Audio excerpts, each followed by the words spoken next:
क्या हाल बनाया हुआ अपना? क्यों तुले हुए खुद को बर्बाद करने की? क्या हाल है? तुमने तो बदवा दी थी मुझे, कभी याद है?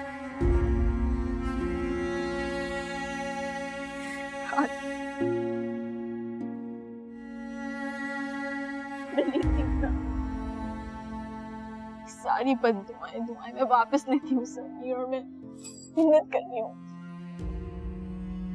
मैं मेहनत कर रही हूँ समीर, वापस लौट जाओ। वो सब कर दिखाया जो एक आम इंसान के लिए नामुमकिन। ये साबित कर दिया तुम्हारी मोहब्बत आम नहीं खास है। हारों को सर करना, सहराओं को ना तुम जानते हो। आज मैं तुम्हारी मोहब्बत को तस्लीम कर जीत गए। मोहब्बत जीत गई। शायद ही कोई लड़का होगा उसने किसी लड़की से इतनी मोहब्बत की जितनी तुमने। जो फख्र है तुम्हारी।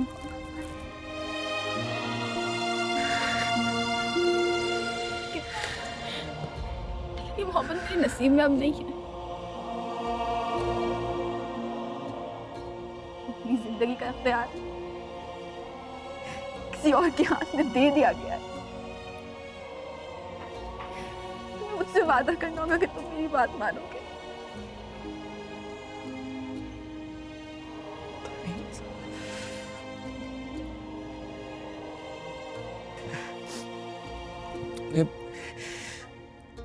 कभी सजाए मौत के कैदी को कज़ा की सूली पे चढ़ते हुए देखा? बिल्कुल मेरी तरह होता है। एक ऐसा कैदी जिसे मौत के चंद लम्हे कबल को आकर ये इत्तला दे कि उसकी आखिरी ख्वाहिश कबूल हो गई। वो आखिरी ख्वाहिश जिसके बाद उसे सूली पर चढ़ने का भी गम नहीं रहा। करो ऐसी बात है, मत करो ऐसी बात है। काश हम मिले ही ना होते। मोहब्बत ने बर्बाद कर दिया तुम्हें भी और मुझे भी। अब्बा परेशान रहते हैं हर वक्त।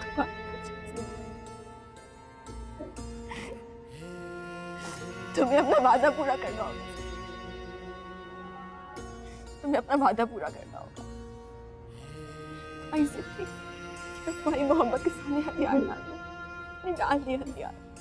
अब मान लो मेरी बात मान लो।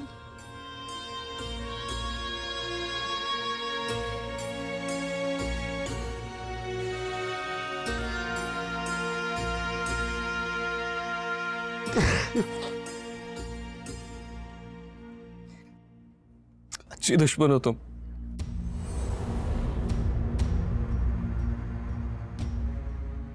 हथियार डालकर भी अपनी शर्तें मनवा रही हो।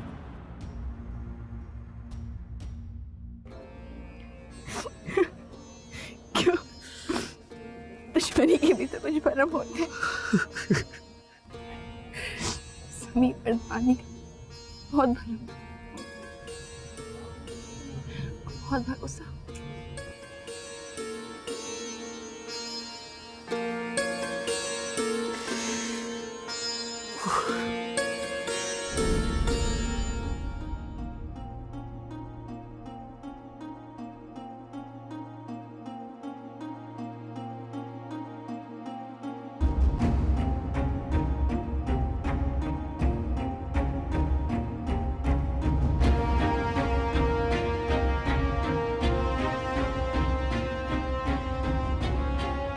यही तुम्हारी ख्वाहिश है तो तुम्हारे लिए ये भी। अभी जल्दी करो। मैंने अभी रंगीला को निकलते हुए देखा है। वो जरूर राजा भैया के पास जा रहा होगा। जल्दी करो, हमें यहाँ से निकलना होगा इससे पहले कि वो लोग यहाँ आ जाए। एक मिनट।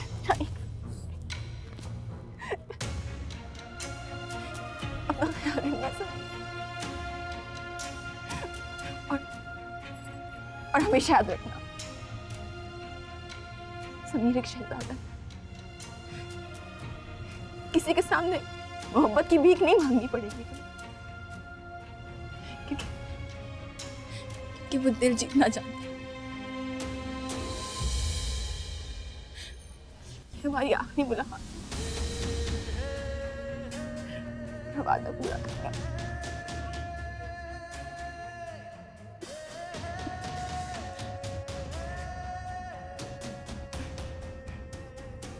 कहानी को अपनी याद कर।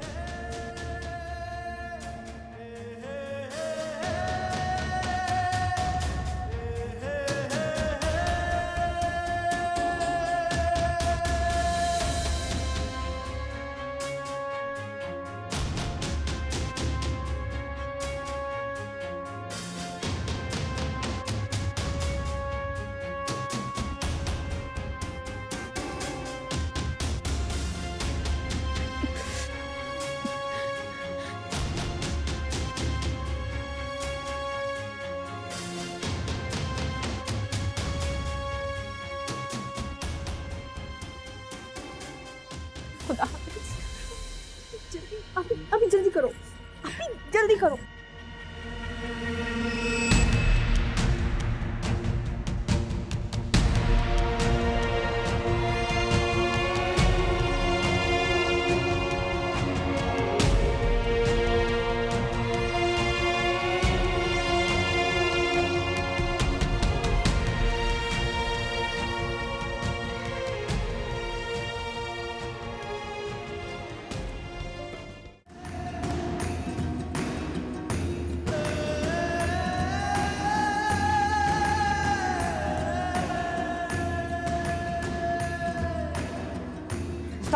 बोरा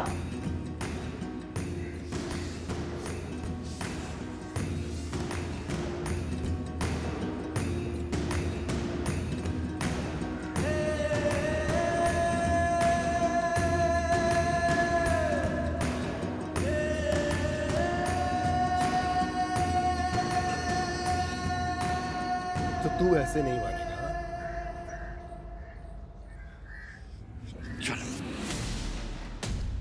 आज तो तूने हद ही कर दी। बता धानी से क्या बात कर रहा था? चल तेरी हीरोगिरी निकालता हूँ। साले तुझे बड़ा शौक है ना मल्लों में आने का? हाँ बोलता क्यों नहीं?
अरे समीर वहाँ राजा लोगों के पहुंचने से पहले निकल गया हो। हाँ भी अल्लाह करे ऐसा ही हुआ हो। मुझे तो बड़ी घबराहट हो रही है। राजा भैया को भी समीर पे शदीद गुस्सा है। संगीला वहाँ कैसे पहुंच गया था? उसकी तो आदत ही है आवारागर्दी और लोफर पने की। सारा दिन यही करता तो रहता है। राजा भैया का भी खास चमचा है। अब्बा आ गए हैं क्या? आने वाले होंगे। ये राजा क्यों नहीं आया अभी तक? शानी, क्या पता है तुम्हारा वहम हो, क्या पता वो रंगीला ना हो, क्या पता उसने हमें ना देखा हो। नहीं ना भी वही था, वो रंगीला ही था, मैंने खुद देखा था उसे।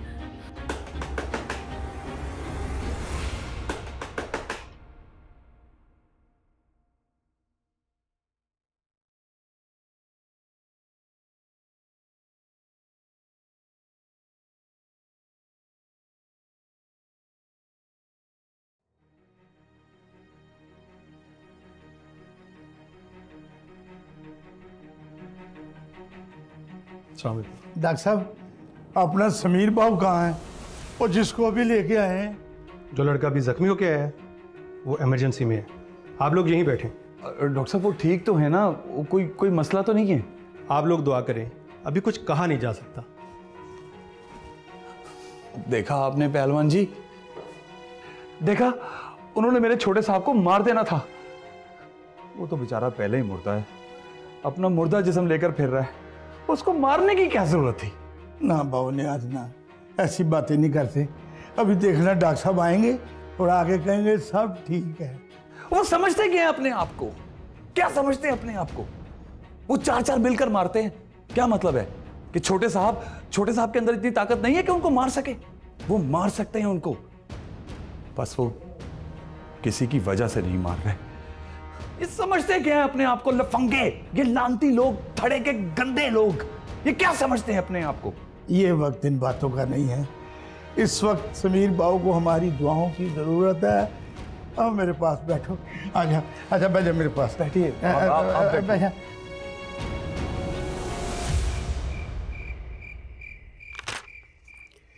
इंजेक्शन लगा दिया मैंने, शायद कल दिन देर तक गहरी नींद सोती रहे। फिलहाल इनका नींद में रहना ही बेहतर है। ये डॉक्टर साहब कोई फिक्र वाली बात तो नहीं है? सदमे के असर में है। बेटे की गिरफ्तारी की खबर से बड़ा धचका लगा इन्हें। वैसे मेरी माने तो शेख साहब कोई सदका वगैरह निकालें अपने पूरे ख़ानदान का। पिछले चंद दिनों में कई बार मुझे ये बैग उठा के आना पड़ा। एक डॉक्टर के मुंह से शायद ये बात आपको अजीब लगे, मगर मुझे लगता है जैसे किसी की नज़र लग गई इस घर की खुशियों को। ठीक कह रहे हैं डॉक्टर साहब। तकलीफों और परेशानियों ने तो शायद इस घर का रास्ता ही देख लिया है। एक से निकलते हैं तो दूसरी सामने मुंह खोलकर खड़ी। बहरहाल आप ज्यादा ज़हन पर बोझ ना लें। अभी तो आपको भी खुद बीमारी से उठने के बाद पूरे आराम की जरूरत है। आराम अब हमारी किस्मत में कहां नुकसान। पता नहीं कब्र में भी आराम नसीब होता है कि नहीं। नाउमीदी की बातें नहीं करते। मैं चलता हूं। अगर रात को किसी वक्त भी मेरी ज़रूरत महसूस हो तो बिला झिझक मुझे बुला लीजिएगा।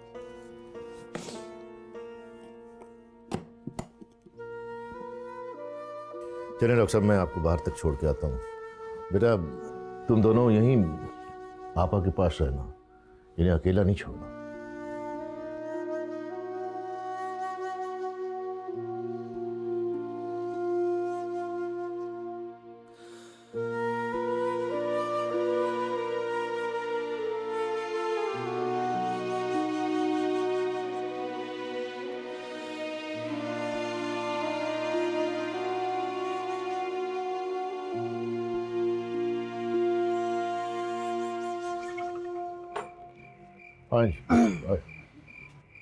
वो डॉक्टर साहब, अंदर तो मैंने बच्चियों की वजह से आपसे कुछ पूछा नहीं।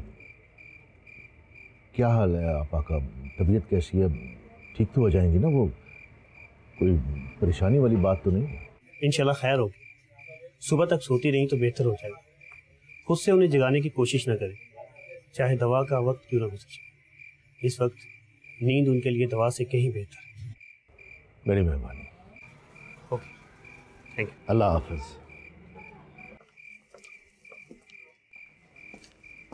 अस्सलाम वालेकुम।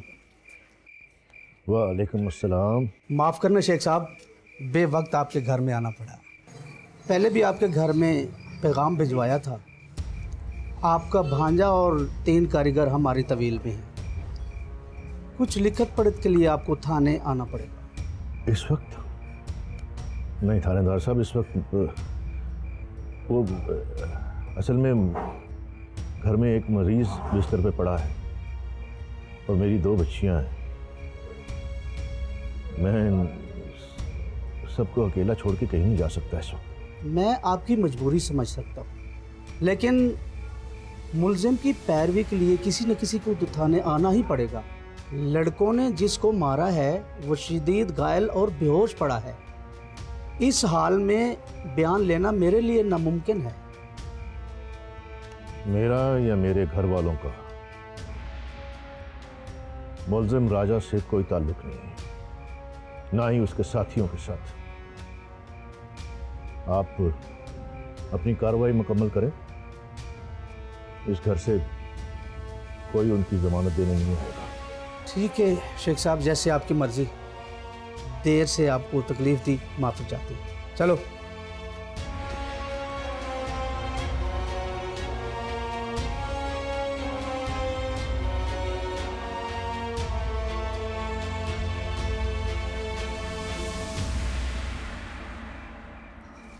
पहलवान जी 3 घंटे हो गए हैं, छोटे साहब को अंदर लेके गए हैं इमरजेंसी में। वो बताते क्यों नहीं कि छोटे साहब खैरियत से हैं कि नहीं?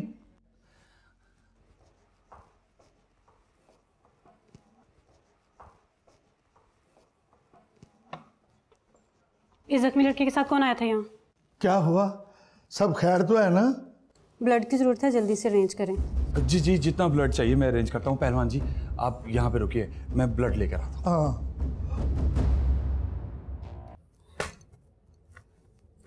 तेरे मच्छर की ऐसी की तैसी। हैरत है राजा, रात गुजरने वाली है, शेख साहब लगता है सिचुएशन का रस ले रहे हैं, अभी तक हमारे पीछे नहीं आए।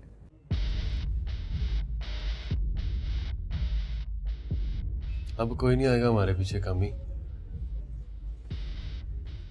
मामू ने तो साफ साफ कह दिया होगा कि इन बदमाशों से मेरा कोई ताल्लुक नहीं। लटका दो इनको। उस्ताद जी अब क्या होगा? अब क्या होना पुत्र? पुलाव खाएंगे रिश्तेदार और फातिहा होगी। ओए उस्ताद होली बोल। और मुझे इन पुलिस वालों से पहले बड़ा डर लगता है, और सुना है यहाँ का थानेदार बहुत मारते हैं। तू जरा होली बोल। फिक्र न कर रंगीले, तुम लोगों को कुछ नहीं होगा।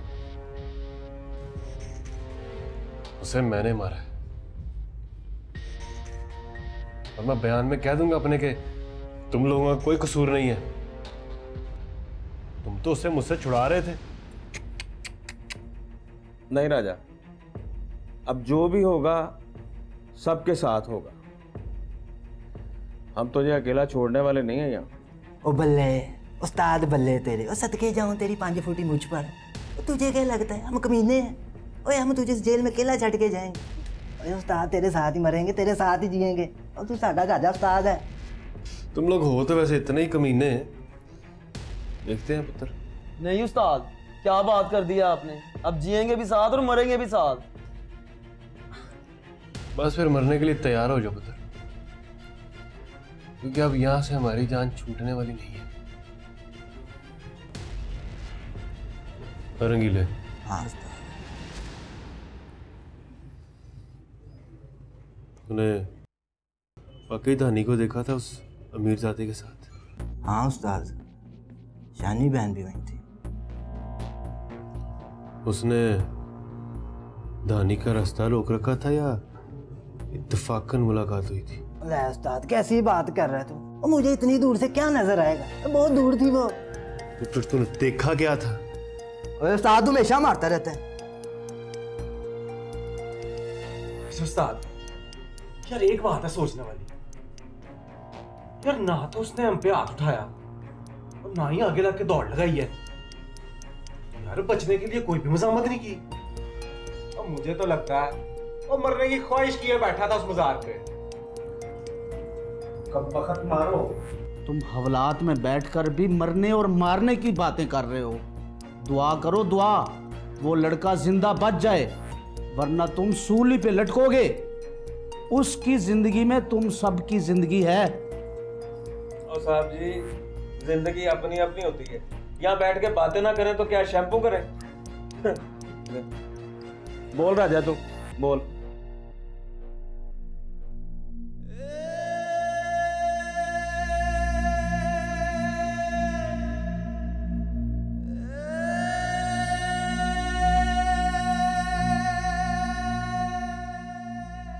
या अल्लाह मेरी खता, और मेरी कोताहियों की सजा मेरे अपनों को ना दे।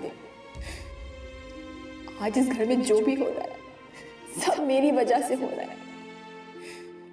मेरी वजह से मेरी प्यारी बीजी बिस्तर पर पड़ी है। मेरी वजह से मेरे मासूम और सीधे साधे बाप को सारी दुनिया में रुसवाई की सजा मिल रही है।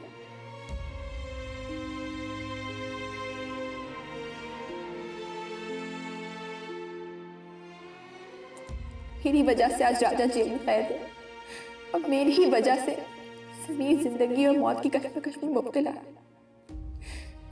इन सब की खतादार सिर्फ और सिर्फ मैं हूं। मेरी ही वजह से आज सारे लोग किसी ना किसी अजियत में मुब्तला हैं। सो अगर किसी को सजा मिलनी चाहिए तो वो मुझे मिलनी चाहिए।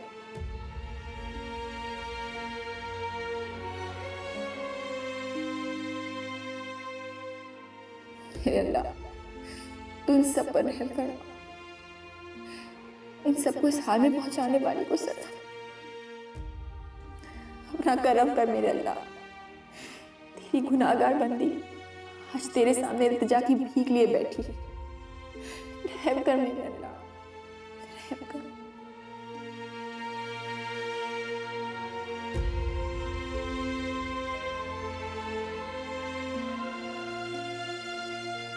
समीर बाबू के घर इतला कर दी है किसी ने?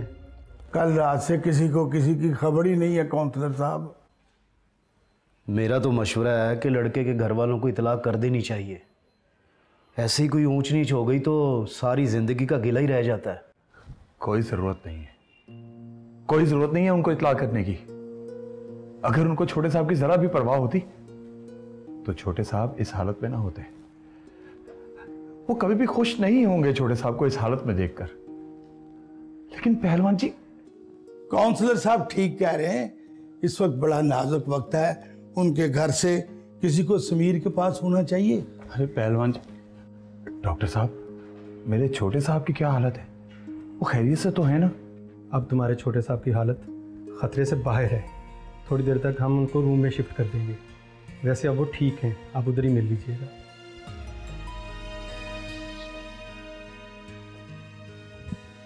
वह पागल हुआ है।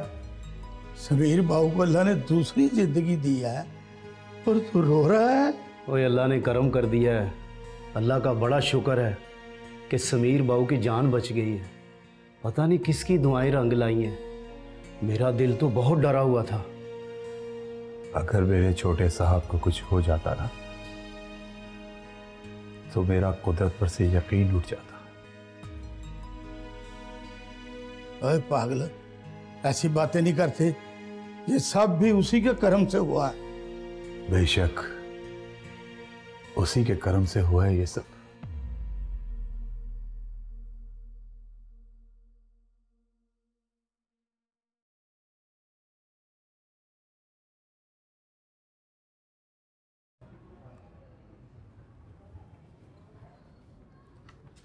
किसी ने अस्पताल की खबर ली है कि नहीं? और बयान कौन रिकॉर्ड करेगा?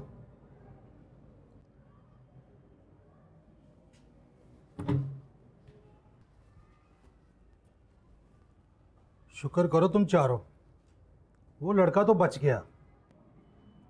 सूली से भी शायद तुम लोग बच ही जाओगे, मगर 7-7 साल तो ज़रूर लगेगी तुम सबको।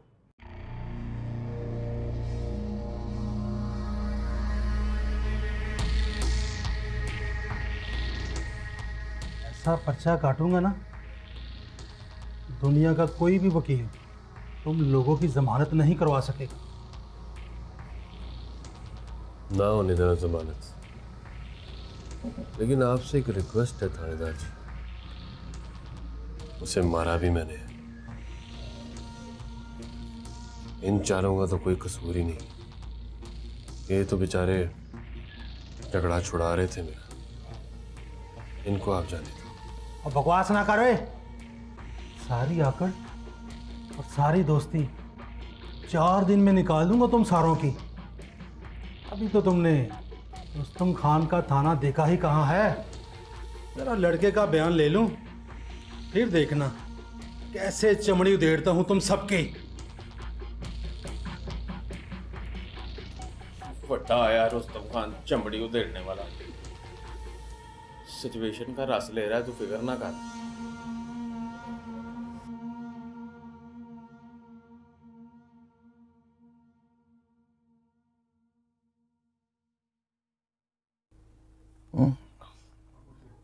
आपी आपी बीजी को होश आ रहा है।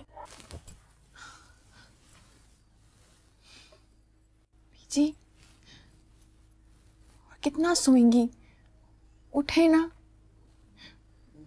कितना सताती हैं हमको बीजी, आप उठ जाए ना। राजा वापस आ गया, उस लड़के का क्या हुआ? अरे धानी बताओ ना, धानी बताती क्यों नहीं है बेटा? को तो संभाले बीजी, राजा आ जाएगा बहुत जल्द। आप पहले खुद को तो संभालें। राजा नहीं नहीं, पहले पता करो, उस लड़के का पता करो क्या हुआ। अगर उसे कुछ हो गया तो मेरा राजा, फिक्र न करो आपा। वो काउंसलर साहब गए थे अस्पताल देखने उसे, वो बता रहे थे कि उसकी हालत अब खतरे से बाहर है। आप खुदा के लिए बस अब अपने जहन पर जोर ना दें, सब ठीक हो जाएगा इंशाल्लाह। तुम्हें किसी से डरने की कोई ज़रूरत नहीं। बिला झिझक अपना बयान रिकॉर्ड करवाओ। सारे इलाके ने उन लड़कों को तुम्हें पीटते हुए देखा है। नहीं सर, मेरा किसी से कोई झगड़ा नहीं हुआ, उसे गलतफहमी थी जो दूर हो गई।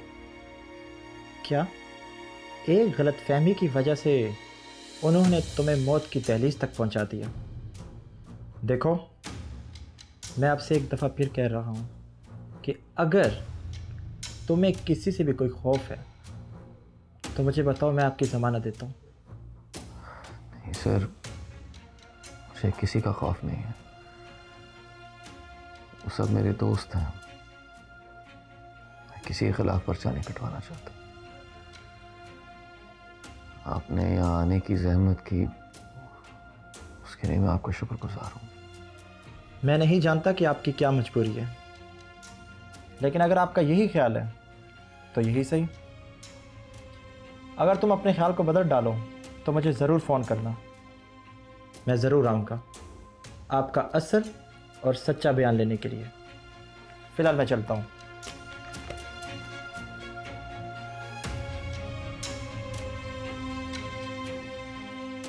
वीर जी, मेरा राजा वापस आ जाएगा ना? हाँ आपा, आ जाएगा। बस वो कुछ कानूनी तकाजे हैं, वो तो पूरे करने होंगे। आप बस उठ के खड़ी हो जाएं, फिर जाके खुद अपने बेटे को लेकर आए। मेरा राजा वीर जी, मेरा राजा,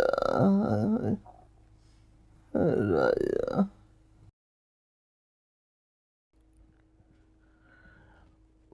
वो डॉक्टर ने कहा था इनको होश आ जाए तो इनकी हालत ठीक हो जाएगी। तुम दोनों बीजी के पास बैठो, मैं डॉक्टर को बता कर आता हूँ। अपा, आप यहीं से फ़ोन कर लेना, डॉक्टर साहब के घर में फ़ोन है, यहीं बुलवा लें उन्हें। ओह, याद है। परेशानी ने तो जैसे हवा सी छीन ली है।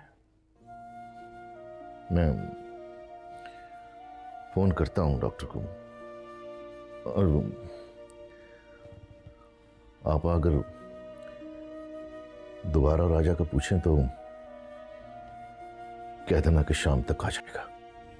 अब्बा, आप नहीं जाएंगे राजा को लेने? वो राह देख रहा होगा आपकी। सड़ने दो उस नाहंजार को। हवालात में मना किया था उसे कि दोबारा इस लड़के के मुंह नहीं लगना, मगर बाज नहीं आया। तो शुक्र है कि उस लड़के की जान बच गई। अब अक़दाम कत्ल का मुकदमा तो होगा, पता नहीं कितने चक्कर लगाने पड़ेंगे कचहरियों के। जमानत भी होती हुई नजर नहीं आ रही मुझे। बहरहाल ये बातें आपा को बताने की जरूरत नहीं है, समझ गए तुम दोनों?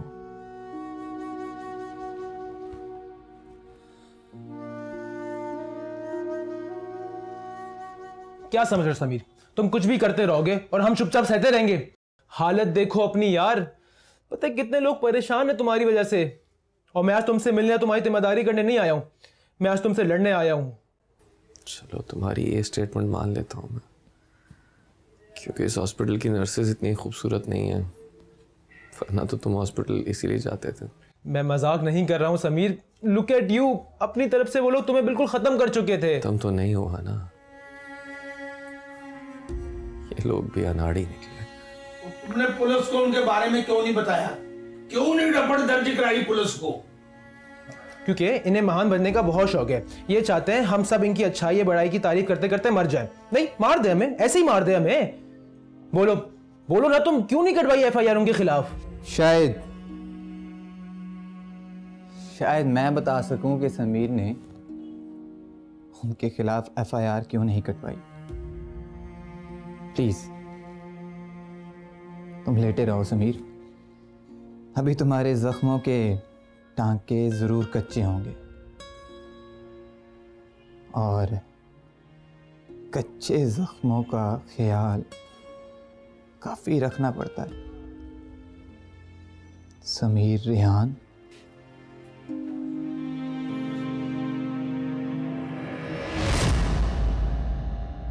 नैनों से नैनों का रिश्ता है बरसों का, ये है जियो